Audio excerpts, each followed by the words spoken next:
What's going on, everyone? Alex Hart here. Wake up in baseball time. We got to go over those April 22nd MLB games. What do we got? We got 8 of them, so it should be a little quick one today. I'm not no injury report update, so most of them pretty much the same, so I'm not going to do that. Thursday, getaway day for a lot of teams, a lot of transition, so only 8 games. So let's jump into it right away off the bat here. Got the wrong one up. But we're going to start things off with these D-backs. And yeah, they're really bouncing back. I got to admit, this week has really turned my power rankings, everything that I was talking about in power rankings, upside down. So if you are a fan of that and power rankings, and I'm looking forward to this week because I'm going to have trouble kind of explaining what's going on. But at the same time, it's going to be fun. This is another one time D-backs Reds go to extra innings, 14-11. And there were 9 runs in this 10th inning. So remember, we start with that guy on second, but that's only 1 run. So 7 of these runs were generated after. Crazy. Overall, Diamondbacks putting up most of their runs again against the Cincinnati bullpen, which continues to be somewhat of an issue for them. They have the offense, but their pitching has really brought them back down to earth. They've dropped now to 500. Their run differential, one of the better ones in the MLB, but it's starting to get back to 0-2 with the Diamondbacks putting up all these runs. But they've kept it close at least here. David Peralta, monster game for the Diamondbacks. 5 hits, 7 RBIs. Probably the highlight of that team. On the other side, Castellanos had 2 hits, 3 RBIs. Winker, a couple RBIs as well. Winker had 2 home runs in this game to bring him up to 3 on the season. Castellanos hits his 6th of the season. Suarez hits his 3rd, and Votto hits his 4th. And on top of that, India hits his 1st. So that's 6 home runs for the Reds. Wow, that's a big issue for Diamondbacks. On the other side, the Diamondbacks got 14 runs. David Peralta hits his 2nd home run of the season, and Kelly hits his 4th. So they only had 2, and they had all the runs. Pretty interesting. Widener for the Diamondbacks, 4 earned runs over 5. Hoffman, he's been great for the Reds so far. It's just been a bullpen issue, it seems like, for the Reds. So he only had 1 earned run over 5, and yeah, Reds lose. Becoming an issue because they had a lead, and we'll get to it in a little bit on more teams, but it's been closing. Next up, Pirates 4, Tigers 2. Pirates end up taking the series. This was the rubber match, I believe. Maybe they went 4 games now that I'm thinking about it. Pirates overall win this one, 2-1. Home runs, none for the Pirates. Jay Jones, it's his 1st for the Tigers. This is Urena's best start of the season so far. He went 7 innings pitched, 2 earned runs.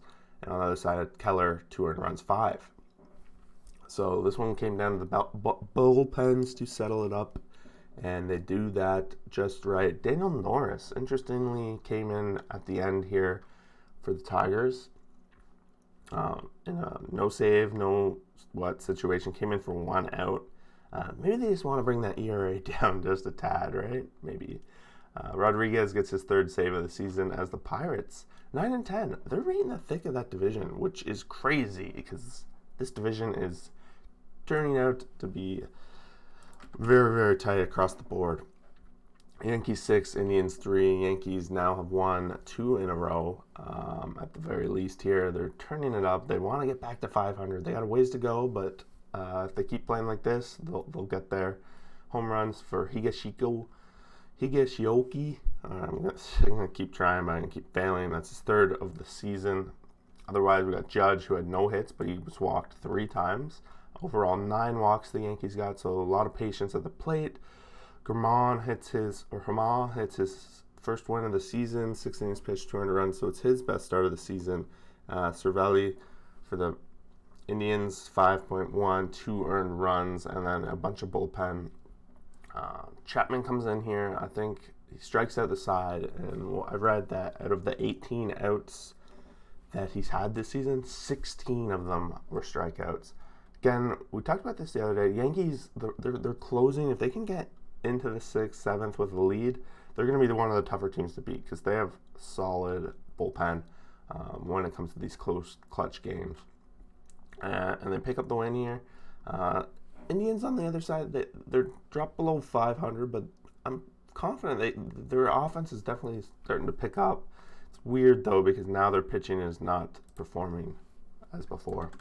Next up, Mariners 7, Red Sox 3. This one went to extras as well. Mariners in extras. Mitch Haniger hit a 3-run bomb to carry them to it, and the Red Sox end up losing. They dropped to 12-8. 12-7 these Mariners are. They continue to win. That home run was the only one for the Mariners, and Devers hits his 6th of the season for the Red Sox. Overall, close game. Obviously, they went to extras, so it was very close. Adam Dunn. I don't even know what this guy's name is. I'm throwing crazy name. Justin Dunn. Okay, so this young guy goes age 25, 5 innings pitched, 2 earned runs here, and he's been solid so far, 3.68. And overall, the Seattle's just getting the pitching they want, and it's a lot of people coming in the season. I had no clue what to expect of this team, and so far they've been exciting and winning games. On the other side, Pivetta 6, 2 earned runs, so he gets no decision, and then the bullpen comes in. And Ottavino, I've seen this guy, another blown save. So unfortunately, this guy was very clutch in Colorado, but so far for Boston, he's probably been one of the biggest question marks in this bullpen overall, which is pretty unfortunate, but Boston drops it. And again, this is another one of those divisions where they had a pretty big lead and now starting to close things up. Another game here, Cubs sweep the New York Mets. They're now back to 500. Walk-off fashion. Jason Hayward in this one. Pretty awesome. Another extra inning game. So what's that? Our 3rd extra inning game already out of 8? Wow. Well, probably 6 so far that we've gone through overall. But no home runs for the Cubs in this one. They kind of settled back in. Pete Alonso hits one in this one. A 2-run bomb. He's at least hit a couple home runs in back-to-back games here. Pretty big. Trevor Williams, 5 innings pitched, 2 earned runs. Starting pitching, starting to get there for the Cubs. Kimbrel comes in, gets the job done, and when they need him, and then they walk off, and it's a huge game. Lucchesi, 3 innings pitched, 3 earned runs. So Lucchesi so far has not proven to be big ad for the Mets. Edward Diaz gets the loss. It sucks. I hate getting these teams that get losses in the 10th because really it's not his fault. That's an unearned run and he gets a loss. It's kind of bull, if you ask me. Mets dropped to 7-7, so not very good, and we're kind of starting to worry how these Mets are going to be when their pitching isn't there, right? Next up, we have the LA Angels and the Houston Astros. Astros 8, Angels 2. And this is another one. I'm going to keep saying this division is getting closer. The teams that are lower are losing. The teams that are higher are winning. It's one of those other ones. It's intense. Pujols hits his 3rd of the season. Ohtani goes 0 for 5. Trout is out of the game at some point here early. I don't know what happened there. I didn't see an injury report of that. So, someone knows what happened there. Let me know. Alex Cobb, 2.2, 4 earned runs. Another poor start for him. And then overall, the bullpen and the Angels, not good. Javier, 5 innings pitched, 0 earned runs, 9 Ks. I think he had 8 Ks through 2. It was pretty intense for him. Very good start. Bregman, 3 hits, 3 RBIs, big part of the win. Brantley, they're still waiting for Altuve to come back, but Melicondo's back, so they're pretty much got everyone back now except Altuve. Alvarez is back, so once he gets back, this lineup's probably going to be firing again on all cylinders. Watch for them to really make a run here. Yeah, and the Angels, their pitching just falling apart again. It's going to be one of those seasons again by the looks of it. Giants 3, Marlins 0. Sanchez with the win here, and the Giants, this is like their 5th shutout in like 10 days, it feels like. They just continue to get these small wins, and it's intense. They're keeping pace right now at the top of this division. It's pretty awesome. They haven't yet played the Padres or the Dodgers, so we'll see how that goes. But again, I think I talk about this too. The Marlins always seem to be the team that gets shut out. No home runs in this one. Sanchez went 5 no earned runs, just 2 Ks, 2 hits. Castano on the other side, 5 innings pitched, 3 earned runs, sorry. And one thing I found awesome here was Caselli, the catcher for the Giants. In his last 5 starts as catcher, the Giants have got a shutout all 5 games. So that's pretty interesting because you know how the catcher has that big impact on how things go for the starters. Next up, last game of the night, Padres 3, Dodgers 2. This rivalry it's going to be tight all season. I think this pretty much ties up the season series now 2-2 for the entire season.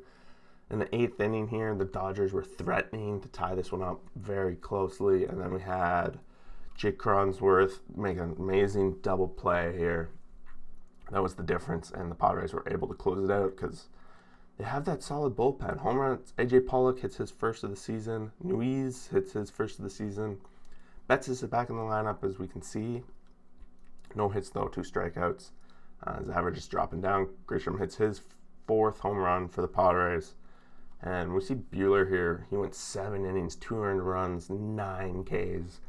Just shows that these Dodgers, all their starters are balling out. Weathers for the Padres, 5.26 strikeouts.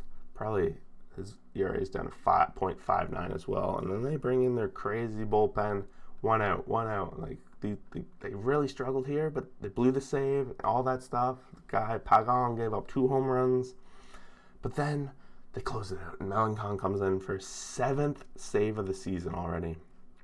Wow, he's leading the league for sure. But yeah, that wraps up Wake Up with Baseball today. Just a quick little one, so please drop down there, like, subscribe.